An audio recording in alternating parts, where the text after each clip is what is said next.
All right, let's dive into this.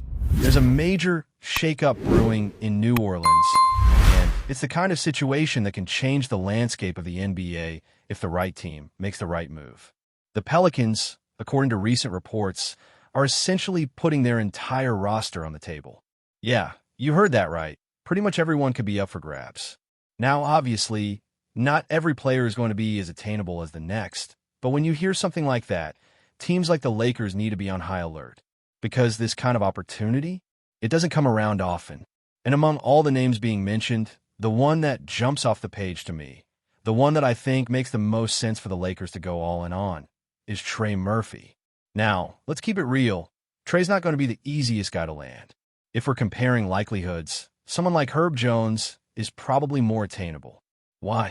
Because of age, because of contract situations, and because of what Trey Murphy represents for a franchise like New Orleans.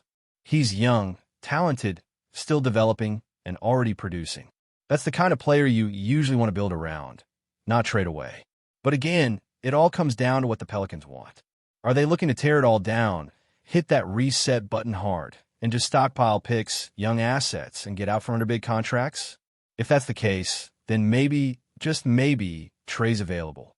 If they want to move off guys like CJ McCollum or even Brandon Ingram, or if they're considering letting go of Herb Jones, it could signal that the front office is ready to retool around a new core, and Trey Murphy might just be at the heart of that core.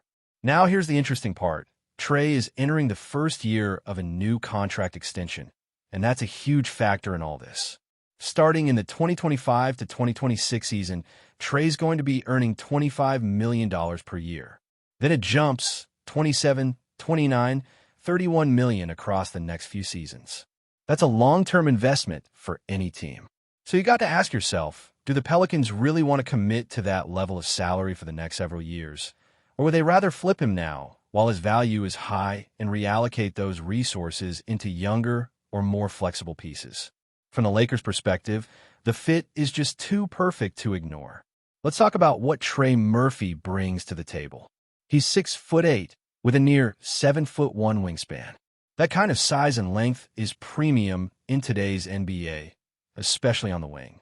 He can slide into the 3 or the 4 spot, guard multiple positions, knock down the 3 ball with consistency, and has the kind of defensive versatility that championship teams are built on. And it's not just the physical tools. Trey's game is mature beyond his years. He's not just a spot-up shooter. He can create a little bit off the dribble, get into the mid-range, run in transition, and be an outlet target for playmakers like LeBron James and, in this hypothetical, Luka Doncic. If you're Rob Pelinka and you're looking at how to build a legitimate title contender around LeBron in the final years of his career and a potential superstar like Luka, Trey Murphy is the prototype of the kind of player you want next to them. But of course, it's not all sunshine. Trey's coming off a shoulder injury, rotator cuff, shooting arm. That's something you have to keep in mind. Anytime a shooter has surgery on their shooting arm, there's going to be some concern. Can he still shoot with the same confidence and consistency? Can he still stretch the floor the way he did pre-injury? These are valid questions, but honestly, it might end up working in the Lakers' favor. Because if other teams are hesitant due to the injury, and if New Orleans feels like they can't count on him long-term, the Lakers might be able to get in there and pull off a deal without having to empty the entire war chest. Now, let's talk production. Last season, he played in 53 games and started 51 of them. He averaged nearly 35 minutes a night, which is a heavy load. He put up 15.8 points per game, taking about 8 three-pointers per game and hitting them at just over 36%. Now, for some context, this was actually the worst three-point shooting season of his career. But that should tell you something, because 36% isn't bad at all. In fact, that would be considered solid for most players. For Trey Murphy, that's a down year. He's a career 38.3% shooter from deep. 2 seasons ago, he shot just over 40% from beyond the arc. So if you give him the right kind of looks, and let's be honest, playing next to LeBron and Luka, you're getting the cleanest, most open shots of your life. He could absolutely get back to that 40% mark. We've seen what happens when elite shooters are placed in a structured, high IQ offense with 2 top-tier creators. It opens up the entire floor. Dorian Finney-Smith even joked about it. saying he had so much time on catch-and-shoot threes that he could make a sandwich before launching a shot. That's the kind of space we're talking about. You put Trey Murphy in that situation, and he's going to feast, especially if that shoulder's back to 100%, and by the time next season rolls around, it should be. His overall shooting splits? 45.4% from the field, 36.1% from deep, and 88.7% from the free throw line. That's elite. And this isn't a fluke. He's an 87.5% career free throw shooter. That tells you his shooting mechanics are pure. It's not a hot streak. It's real. On top of that, he averaged 5 rebounds, about 4 assists, over 1 steal per game, and even gave you a block per night. And the kicker? He averaged 21 points per game this past season, despite playing on a Pelicans squad that was ravaged by injuries and lacking consistent offensive structure. So now let's dream for a second.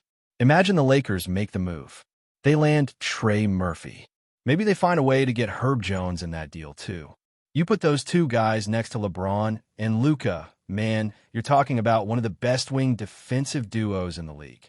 Both guys can switch, defend 1 through 4, maybe even 1 through 5 in certain matchups. Both can hit the open 3. Both play with high energy, high IQ, and aren't afraid of the moment. Then you go grab a serviceable center, someone like Clint Capella, Daniel Gafford, or Nick Claxton, and now you've got a legit 5-man starting lineup that can compete with anyone in the league. And look, if it costs you Austin Reeves, Dalton Connect, a few first-round picks, maybe even pick swaps, you do it. You push your chips in, because guys like Trey Murphy don't just grow on trees. He's young, he's under contract, he's already productive, and he has room to grow. He could be a long-term piece, not just a short-term rental. He could be that third star behind LeBron and Luka, and then eventually, maybe even grow into a bigger role when LeBron steps away. I mean, look at the numbers. In his career, he's a 14 points per game guy, but this season showed he could be more. He can handle a bigger offensive load. He can run with the starters. And most importantly, he doesn't need the ball in his hands all the time. He's not just a shooter. He's a complete wing. Athletic, long, versatile. He can get after it defensively. He can hold his own against bigger forwards, and he's quick enough to stay in front of guards on a switch. That kind of versatility is worth its weight in gold in the playoffs. When matchups get tighter, rotations shrink, and teams start hunting mismatches. Trey Murphy is not a mismatch. He's the guy you throw on the other team's best wing. He's the guy who can get you stops and then come down the floor and hit a 3 in rhythm. And look, I'm not saying it's going to be easy. Like I said before, multiple teams are going to be interested in him. If the Pelicans open the door, the bidding will be intense. But the Lakers are in a unique position. They've got assets. They've got urgency. They've got star power. And they've got a window that's closing fast. You don't sit on your hands in that situation. You take the swing. Because at the end of the day, if you want to beat teams like Denver, Boston, Oklahoma City, you need more than just LeBron and Luka. You need wings. You need defense. You need 3-point shooting. And Trey Murphy checks all those boxes. And if we're being real here, that's exactly where the modern NBA is headed. Wings that can stretch the floor, switch everything on defense, and still give you something off the bounce. Trey Murphy fits that mold almost perfectly. He's not just a one-dimensional guy out there camping at the 3-point line. He's shown the ability to put the ball on the deck, pull up in the mid-range, drive and finish at the rim, and even create a little bit for others. That's not something you always get from players who are primarily viewed as 3-and-D types. And let's not forget his frame. At 6'8" with a 7'1" wingspan, he has the length and quickness to truly guard multiple positions without giving up size or speed. That's the kind of player who can make a difference in a 7-game series. You think about the teams the Lakers have to go through to make a deep playoff run. Teams loaded with offensive firepower on the wings. You need defenders who can hold their own, not just survive, but actually impact the game on that end. Murphy is the type of guy who can take pressure off LeBron defensively, allowing him to conserve energy and focus on playmaking and scoring. And then there's the long-term aspect. Let's say LeBron has 2 more years at a high level.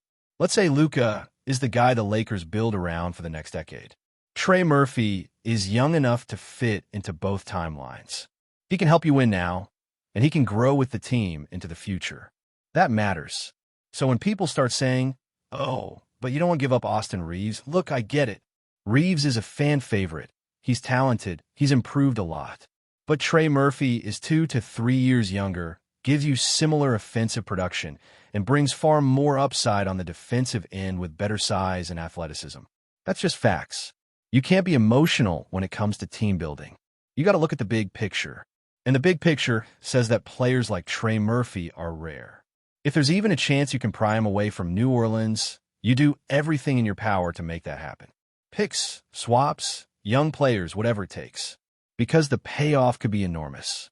At the end of the day, you need players who complement your stars, who can knock down open shots, stay on the floor in crunch time, and not be a liability on either end. Trey Murphy is exactly that kind of guy. He's the kind of player championship teams find a way to acquire. And if the Lakers are serious about being that team again, not just playoff good, but title contending great, this is the type of move that can get them there. The window doesn't stay open forever. You either make your move or you get left behind. Before we continue, we ask that you leave a like and subscribe to the channel so you won't miss any exclusive Lakers updates. Moving on, the NBA world is buzzing with a surprising rumor that has Lakers fans and analysts alike talking nonstop. Word around the league suggests that the Los Angeles Lakers are on the verge of pulling off a blockbuster trade to acquire Goga Bitadze, the 2.11-meter, 6 feet 11 inches, center who has been making waves with his impressive skill set and potential. While nothing has been officially confirmed, the mere possibility of Bitadze joining the Lakers has sparked a whirlwind of speculation and excitement. Bitadze, known for his shot-blocking ability and smooth offensive moves, could be a game-changer for the Lakers, who have been actively searching to bolster their frontcourt presence. Standing nearly 7 feet tall, his versatility as a big man has caught the eyes of several teams, but the Lakers' interest seems particularly intense. Sources hint that the Lakers might be willing to part with valuable assets to make this happen, which adds even more drama to the unfolding story. This potential trade would signal a strategic shift for the Lakers, who are reportedly eager to build a more balanced roster around their star players. Adding Bitadze could provide much-needed rim protection and inside scoring, something the team has lacked at times. The thought of pairing him with the Lakers' existing core excites many fans and analysts who see him as a high-upside player capable of contributing immediately. However, skepticism remains as well. Some experts question whether the Lakers will give up too much for a player who, despite his size and talent, has yet to fully establish himself as a dominant force in the league. Bitadze's injury history and relatively limited NBA experience are points of concern, which may explain why the rumor is still just that, a rumor. But the Lakers' front office is known for making bold moves, and this one would certainly fit that mold. If the deal goes through, it could reshape the Western Conference landscape significantly. The Lakers would not only add a towering presence, but also send a message that they are serious about contending again. The buzz around Los Angeles is palpable, with fans already imagining how Bitadze's shot-blocking and pick-and-roll skills might elevate the team's defense and offense. For now, all eyes are on the Lakers' front office as the NBA community waits for official confirmation or denial. Whether this trade happens or not, the rumor itself has injected new energy into discussions about the Lakers' future and their ambitions for the upcoming season. Stay tuned, because if the Lakers pull this off, it could be one of the most surprising and impactful moves of the year. Stay informed exclusively about Los Angeles Lakers news.